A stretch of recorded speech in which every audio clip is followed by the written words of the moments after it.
You finish your book. You have taken weeks, months, years, I don't care how long it took you, but you have finished writing your first novel. That is amazing. Absolutely amazing. You deserve to go celebrate. I suggest ice cream just because I love ice cream, but you know, whatevs. Anyway, you're probably wondering what to do next. Like, what do I do? If you want to publish it, you're going to have to revise it. And that's what we're going to talk about today. I'm going to go into my revision process and how I get my books ready for publication.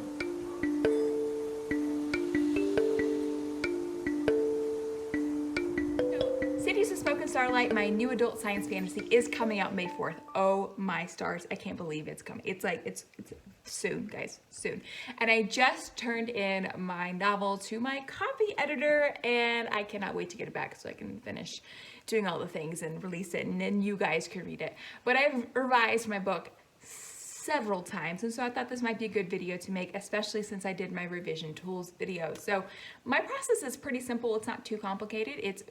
I highly suggest my process, but each process for each author, that sounded weird, each author has their own process that they like to go through, and I have refined mine over 4 books now, and it changes just about every time. What I have right now works pretty well, and I had to revise Cities of Smoke and Starlight several times, so this is generally what I do with each revision pass, with a little tweaks here and there. So the first thing I do is, I think I've talked about it in a previous video, and if I have, I will link it above. But I usually stop every 20K or 5-ish chapters and do a revision pass there, just because when I found that if I write the entire thing and don't go back and revise, it's very overwhelming, and I have a whole lot to fix, and it's just, it doesn't work well for me and my personality. So what I like to do is stop and do the revision. So basically when I finish that first draft, it's like a 1.5 draft technically, but beside the point. What I like to do then is I put it away.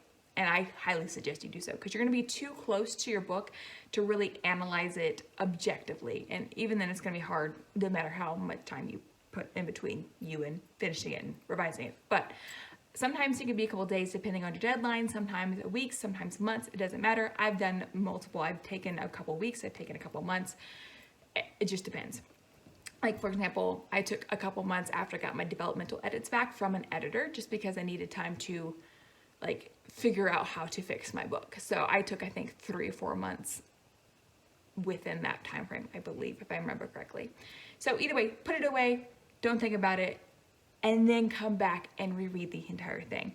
So like I said, I've done many revisions throughout, so I've actually taken notes on things I needed to fix while I was actually drafting it. And I knew I was gonna come back and fix later. But during this read through, or if you haven't gone and like revised like I do every 20K or 20,000 words, then read through and make notes of things you need to change. A lot of people usually need to fix up their saggy or muddled middle of the book. That's just what most authors I found struggle with, including myself. I'm actually a very, very saggy middle writer.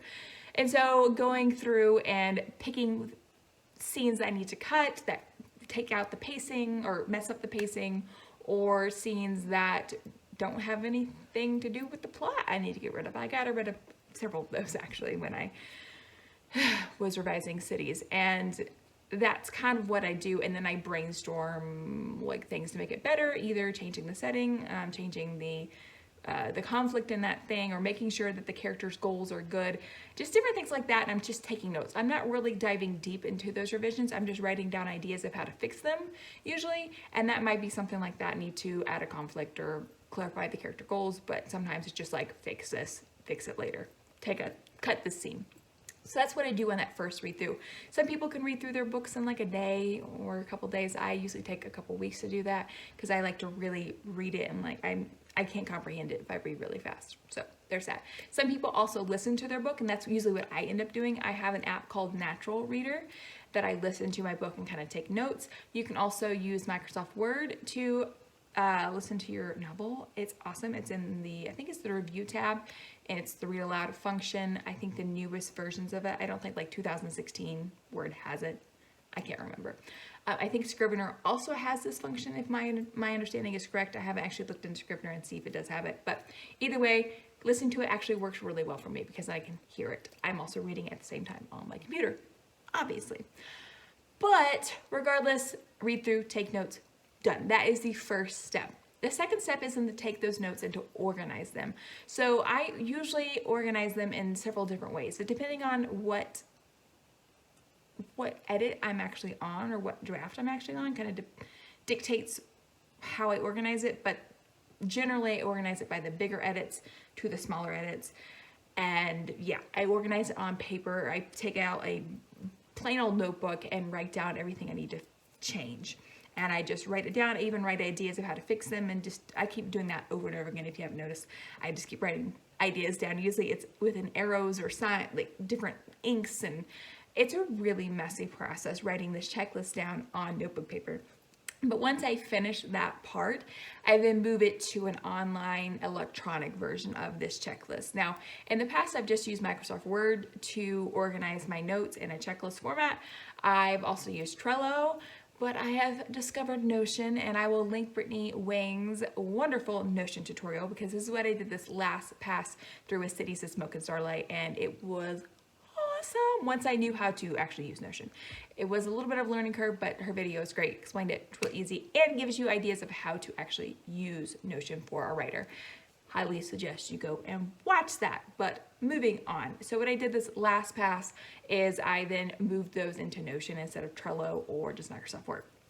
And I was able to color code it from there, like need to do and done. I just used green and orange, I believe. But then I organize it into chapters or scenes. Depending on how detailed I want to do. This last time I just did chapters. I then took which chapters I needed to organize them in, and then I had a miscellaneous or general category for little things or things that kind of impacted the entire book. Like for example, I kept using the descriptive word tucking behind the ear or playing with the hair of some sort in my book, and so my critique partner picked that out for me, and I was like, didn't notice that.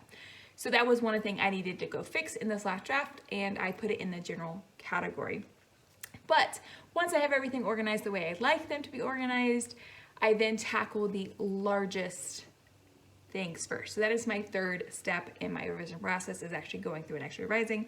I start with the bigger things, because once I finish the bigger things, and those usually take me a while depending on what they are. Like there's been times where it's taken me a month to figure out one little problem, and I've rewritten a scene and it took about a month, like I said.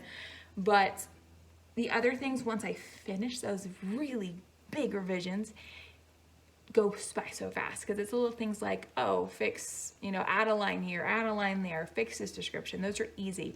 And so once I get to that point, the revisions just they get so much better, and it gives me a lot of confidence, because I feel like I'm really productive because I've accomplished those big things.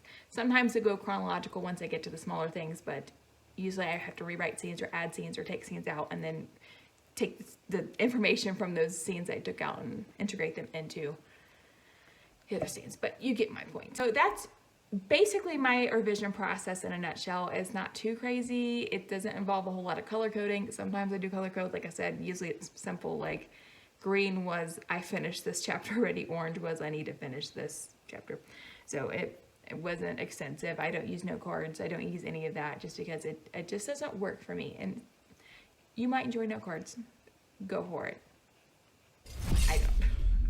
And that is it for today. Cities of Smoke and Starlight, like I mentioned earlier, is releasing May 4th. It's a clean, new adult science fantasy novel for fans of Dune and Pride and Prejudice and Rogue One. Specifically, if you really wished Rogue One had a romantic subplot.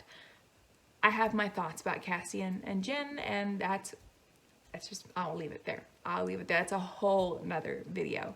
But anyway, you can follow me online here on YouTube, or you can follow me on Instagram at Allie Ernest Writes. Those are underscores in between each word. I will link all that below. You can also join my newsletter to find out new and important updates that might be coming down the pipe, aka, for example, a cover reveal is coming soon, and you might want to know what it is, or possibly be a part of the cover reveal team. I don't know. I'm just saying it could be a possibility for you if you sign up for my newsletter. Anyway, I'm gonna let you go. Hope you have a wonderful day. Bye.